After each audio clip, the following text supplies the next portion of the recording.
भगवान हनुमान शिव जी के अवतार व साथ ही उन्हें वायुपुत्र के नाम से भी जाना जाता है। उनकी माता का नाम अंजलि था, जिन्हें कठोर तपस्या के बाद हनुमान जैसे पुत्र की प्राप्ति हुई थी। बचपन में भगवान ब्रह्मा जी के द्वारा मिले वरदान व विभिन्न देवों की शक्तियाँ अर्जित करके हनुमान परम शक्तिशाली हो गए थे। हनुमान जी का जन्म इस पृथ्वी पर भगवान श्री राम के संकटों को दूर करने के लिए व उन्हें अपना लक्ष्य प्राप्त करने में सहायता करने के लिए हुआ था। इसी कारण जब भगवान राम 14 वर्षों के वनवास पर गए और दुष्ट रावण माता सीता को उठाकर लंका ले गया, तब भगवान राम की हनुमान से भेंट हुई थी। हनुमान जी भगवान श्री राम के सबसे बड़े प्रियतम भक्त थे। भगवान हनुमान में कई गुण थे, वो उनको सभी वेदों शास्त्रों का भी संपूर्ण ज्ञान था। किंतु इसी के साथ साथ हनुमान जी को संकट मोचन कहा जाता है, अर्थात संकटों को दूर करने वाला व जीवन को एक नई दिशा दिखाने वाला। हनुमान जी को संकट मोचन कहने के पीछे भी कई कारण हैं, जिसके बारे में हम आज बात करेंगे। लेकिन उससे पहले वीडियो को लाइक कर चैनल को सब्सक्राइब अवश्य कर दे, साथ ही नीचे दिए गए घंटे के बटन को दबाना न भूले।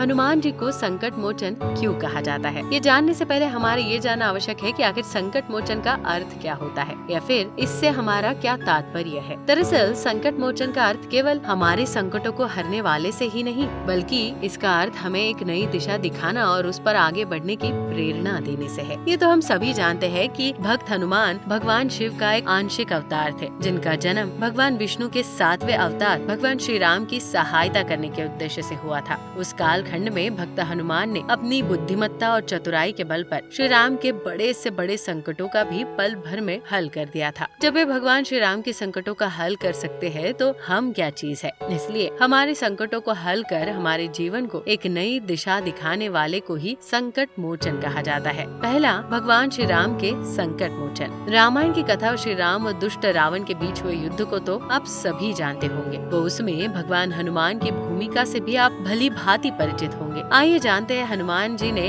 कब कब प्रभु श्री राम पर संकट आने पर उनकी सहायता की और उन संकटों को दूर किया। जब दुष्ट रावण माता सीता को धोखे से अपने पुष्पक विमान में बिठाकर भारत भूमि से कहीं दूर लंका ले गया, तो राम और लक्ष्मण के लिए माता सीता का पता लगाना बहुत मुश्किल था व साथ ही उन्हें माता सीता के कुशल मंगल की भी चिंता थी। ऐसे समय में हनुमान ने अपनी शक्तियों का प्रयोग करके लंका की उड़ान भरी और माता सीता से भेंट की। वहाँ उन्होंने न केवल माता सीता का पता लगाया, किंतु उन्हें सुरक्षित बाहर निकालने का आश्वासन भी दिया। इसी के साथ जब लंका के सैनिकों ने हनुमान को पकड़ लिया था और उसे रावण के सामने लेकर गए थे, तब रावण ने हनुमान की पूंछ में आग लगाने के निर्देश दे दिए थे। किंतु हनुमान जी को इससे कुछ नहीं हुआ, अभी तो उन्होंने अपनी पूंछ की आग से पूरी लंका में आग लगा दी थी। जब रावण का भाई विभीषण लंका से निष्कासित होने के बाद श्री राम के शरण में आया, तब पूरी वानर सेना उनके चरित्र पर संदेह कर रही थी। किंतु केवल राम के प्रिय भक्त हनुमान जी ने उनकी मनोदशा को समझा व इसमें श्री राम का साथ दिया। वो पूरी सेना को समझाया। वही विभीषण अंत में जाकर रावण की मृत्यु का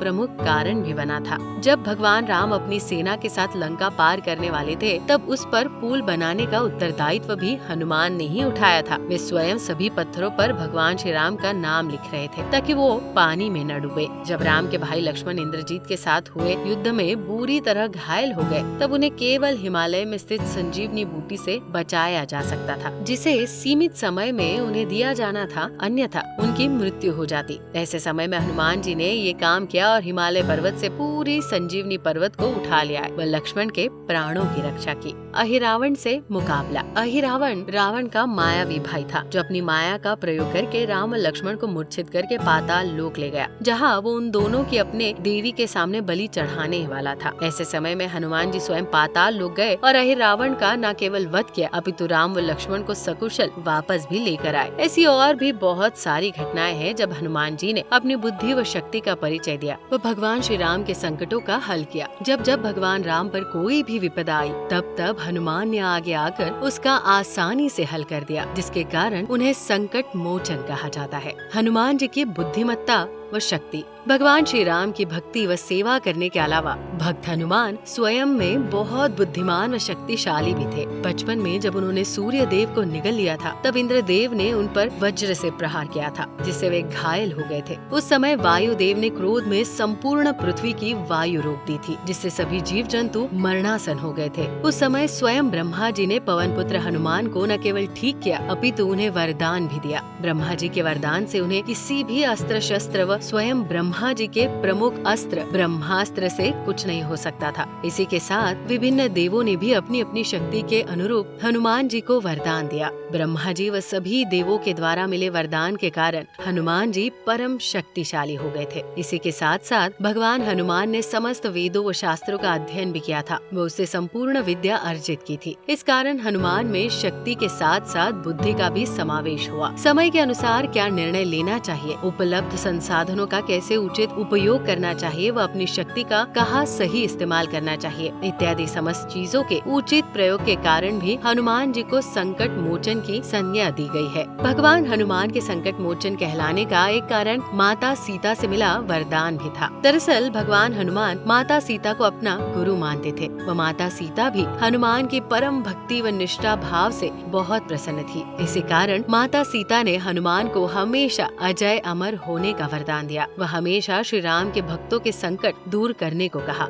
इसी कारण केवल भगवान हनुमान ही ऐसे हैं जिन्होंने कभी पृथ्वी लोक का त्याग नहीं किया। वो मनुष्य रूप में जन्म लेकर भी हमेशा के लिए अमर हो गए। कहते हैं कि माता सीता से मिले वरदान के कारण भगवान हनुमान आज भी जीवित है। वो श्री राम के भक्तों के संकट हरते हैं। हनुमान जी को संकट मोचन कहने के पीछे सबसे प्रमुख कारणों में से यही एक है। इसलिए हम हनुमान चालीसा में भी पढ़ते हैं कि संकट करे मिटे सब पीरा, जो सुमिरे हनुमत बलबीरा। अर्थात यदि हम संकट में भगवान हनुमान को सच्चे मन से याद करते हैं तो वे हमारे संकटों को दूर करते हैं, वह हमारे जीवन को एक नई दिशा दिखाते हैं। यदि आप ध्यान देंगे तो पाएंगे कि श्री राम के जीवन में तो कई ऐसे महान पुरुष थे जिन्होंने संकट के समय में उनकी सहायता की थी। जैसे कि वनवास के समय माता सीता और भाई लक्ष्मण का साथ देना, सीता हरण के पश्चात मित्र सुग्रीव का अपनी पूरी सेना के साथ देना, रावण से युद्ध में विभीषण का साथ देना तो लक्ष्मण के मूर्छित होने पर लंका के राजवैद्य सुषेण का साथ देना इत्यादि। ऐसे कई उदाहरण हम आपको दे सकते हैं जब श्री राम के संकट के समय विभिन्न लोगों ने अपनी अपनी भूमिकाएं निभाई थी और आखिर हनुमान को ही संकट मोचन की भूमिका में सर्वोपरि क्यों रखा गया है। इस शंका का समाधान हम इस सरल से उत्तर से कर देते हैं। ये तो हम सब जानते हैं कि भक्त हनुमान को सभी वेदों शास्त्रों का संपूर्ण ज्ञान था। इसी के साथ उन्हें अष्ट सिद्धियों और नव निधियों का दाता भी कहा जाता है। किंतु यदि आपने ध्यान दिया हो तो ज्ञानियों में सबसे ज्यादा ज्ञानी होने के बाद भी संपूर्ण रामायण में हनुमान कहीं भी आपको किसी के साथ शास्त्र की व्याख्या करते, दूसरों को वाद विवाद के लिए आमंत्रित करते या प्रवचन देते हुए नहीं दिखाई पड़ेंगे।